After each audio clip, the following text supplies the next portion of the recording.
Comment évacuer la fatigue et retrouver de l'énergie? Avec le début du mois de septembre et la rentrée qui est arrivée, en général, on a un petit pic là de fatigue parce qu'on a démarré sur les chapeaux de roue et même si on revient d'assez longtemps de vacances, en général, il y a toujours une reprise un peu difficile.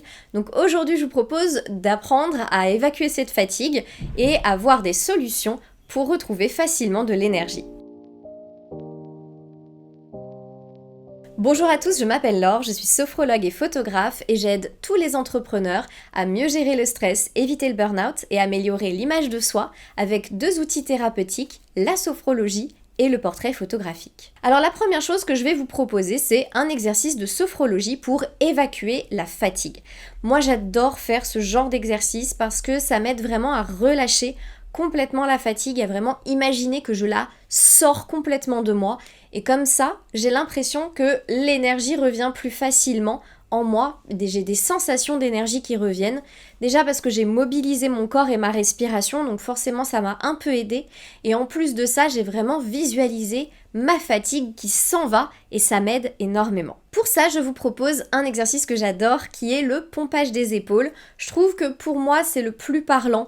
C'est celui qui fonctionne le mieux avec moi. Peut-être que avec vous, ce serait un autre, mais aujourd'hui, c'est celui-là que je vais vous proposer. Cet exercice se pratique de préférence debout, comme d'habitude, c'est vraiment la manière optimale de le faire. Comme d'hab, je vais vous le montrer debout, du coup, mais si jamais vous voulez vraiment l'adapter en position assise, n'hésitez pas. Je vous conseille juste de faire très attention à ne pas vous cogner, à ne pas vous faire mal si vous l'adaptez en position assise, parce qu'il y a quand même des mouvements avec les mains et que vous pourriez vous cogner, par exemple, sur un bras de chaise ou quelque chose comme ça.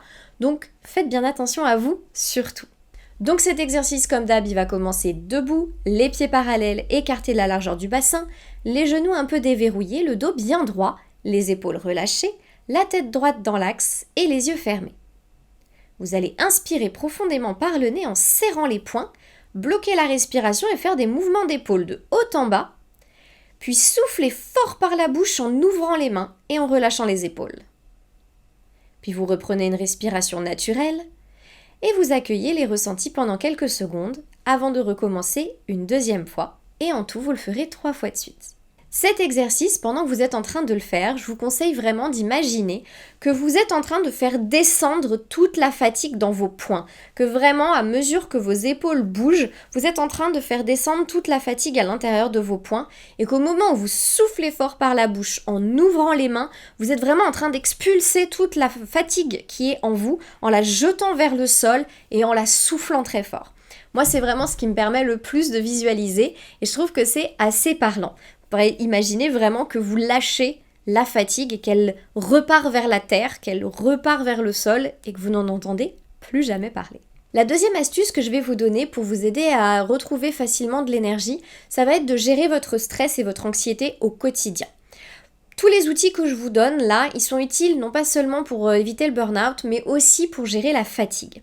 La fatigue et l'énergie, d'ailleurs, ce sont des éléments qui jouent beaucoup dans le burn-out parce que plus on est fatigué et plus c'est difficile de gérer les émotions. C'est tout à fait normal. Vous le voyez par exemple avec les enfants, quand ils sont très fatigués, ils ont tendance à pleurer ou alors à être très très excités, mais ils n'arrivent plus bien à gérer leurs émotions. Nous, en tant qu'adultes, ça reste un petit peu similaire, c'est-à-dire que quand il y a beaucoup de fatigue, beaucoup d'épuisement, gérer les émotions, c'est plus difficile. Sauf que qu'est-ce qui nous pompe le plus d'énergie? En vrai, le manque de sommeil, certes, mais aussi le stress.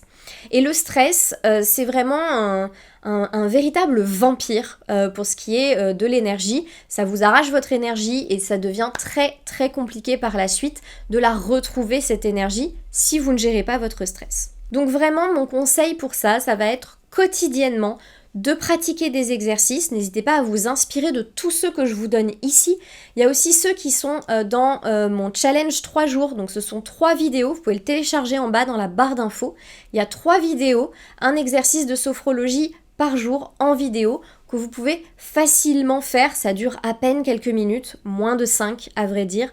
Donc moins de 5 minutes par jour pour mieux gérer le stress, ça me semble faisable. Et c'est pour vous aider à lâcher prise, notamment avec la peur de manquer d'argent, à mieux gérer l'angoisse et aussi à très clairement retrouver de la sérénité et donc un petit peu d'énergie.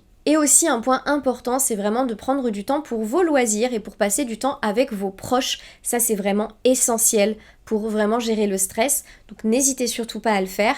Et si vous voulez retourner voir, dans ma vidéo précédente, je vous parle de comment j'ai optimisé tout mon emploi du temps pour avoir vraiment du temps pour moi. Et c'est un temps non négociable. Donc n'hésitez pas à aller jeter un œil si vous voulez avoir des pistes. J'ai aussi fait ma routine du matin et ma routine du soir, où je vous explique justement comment est-ce que je fais pour avoir des temps pour moi.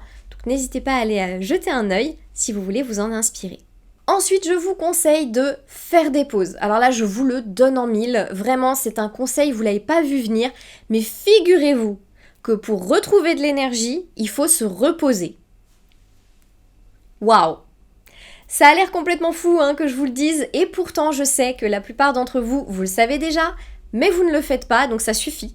Il faut vous reposer. C'est une condition sine qua non pour avoir de l'énergie. On ne peut pas faire venir de l'énergie de nulle part. Il faut que vous vous reposiez et pour ça, il va falloir prendre des pauses. Faites des pauses régulièrement dans votre journée pour ne pas vous épuiser et pour éviter le stress et donc le burn-out. Ça a l'air totalement contre-productif. Et pourtant, plus vous faites des pauses dans une journée et plus vous êtes productif et concentré. C'est un truc qui s'observe de plein de manières différentes. Plus vous faites des pauses, plus vous avez des moments de calme et plus vous êtes productif sur les temps où vous êtes censé l'être. Donc vraiment, n'hésitez pas à faire autant de pauses que possible et à aérer votre esprit. Faites des vraies pauses. Ma pause déjeuner, par exemple, elle est très loin de mon ordinateur. Je le ferme, je l'éteins et je fais autre chose. Le soir, des fois, si je sens que j'ai encore envie un petit peu de travailler et que j'ai du mal à me décrocher, je sors de chez moi. Je m'en vais, je m'extrais de la situation, je vais me balader. Vraiment, aérer votre cerveau et le déconnecter quelque temps du travail, c'est vraiment ce qui va vous aider le plus pour travailler efficacement et pour avoir de l'énergie pour le faire. Parce qu'on ne peut pas travailler efficacement quand on est épuisé. Vous avez certainement déjà essayé et figurez-vous, ça marche pas très bien. Donc vraiment, faites des pauses. Et enfin, ma dernière astuce, ça va être encore un truc très basique, mais prenez soin de votre hygiène de vie. Soignez votre hygiène de vie. Soignez votre alimentation, ça encore c'est basique, mais comment est-ce que vous voulez avoir de l'énergie si vous mangez uniquement des pâtes à longueur de journée parce que vous n'avez pas le temps de faire autre chose? Comment est-ce que vous voulez avoir de l'énergie si vous ne soignez pas votre sommeil?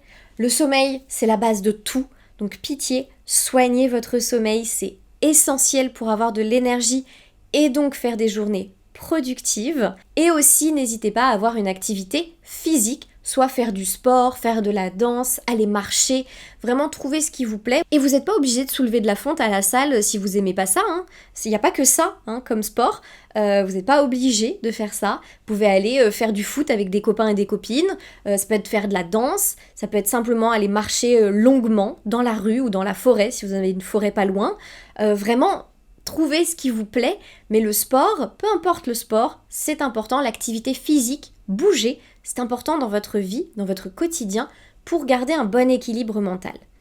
Prenez soin de vous, vraiment. Encore une fois, je le dis et je le répète, vous êtes la machine la plus importante de votre entreprise. Vous êtes votre outil principal. Sans vous, ça n'existe pas. Donc prenez soin de vous, prenez soin de votre corps, prenez soin de votre esprit pour retrouver de l'énergie et donc ne pas être tout le temps à vivre sur vos réserves et à tirer sur la corde parce que c'est là que vous êtes en train de cultiver un petit terreau parfait là pour un burn-out et c'est justement ce qu'on veut éviter. Et si je peux rajouter un tout dernier conseil, c'est si jamais votre fatigue persiste trop longtemps et s'accompagne d'autres symptômes, surtout ne prenez pas ça comme juste une fatigue passagère, allez voir votre médecin, parlez à votre médecin, il y a peut-être d'autres choses et il a peut-être aussi des solutions. Par exemple, si vous avez une carence ou quelque chose comme ça, il y a peut-être des solutions pour que vous retrouviez de l'énergie. Donc allez voir votre médecin, c'est toujours nécessaire quand vous sentez que la fatigue, elle persiste un petit peu trop longtemps et que ça commence à vous inquiéter. Voilà, cette vidéo touche à sa fin. C'était essentiel pour moi de rappeler ces choses importantes qui sont de prendre soin de soi pour retrouver de l'énergie et chasser la fatigue. N'hésitez surtout pas à me dire en commentaire comment est-ce que vous faites pour chasser la fatigue et retrouver de l'énergie. Quels sont les moyens que vous avez de vous reposer. Et n'hésitez pas aussi à me dire si vous avez testé l'exercice que je vous propose au début de la vidéo et ce que vous en avez pensé. Vous pouvez également vous abonner à la chaîne, activer la petite cloche, ça m'aide à faire voir ces vidéos, à leur donner de la visibilité. Également, vous pouvez liker la vidéo et moi ça va me permettre d'étendre encore plus tous mes conseils à plein de gens qui auraient besoin. En attendant une prochaine vidéo, je vous invite aussi à aller regarder dans la barre d'infos où vous pouvez télécharger mon challenge 3 jours, 3 exercices par jour dont je vous parlais au début de la vidéo. Et il ne me reste qu'à vous souhaiter une très bonne semaine et je vous dis à jeudi prochain.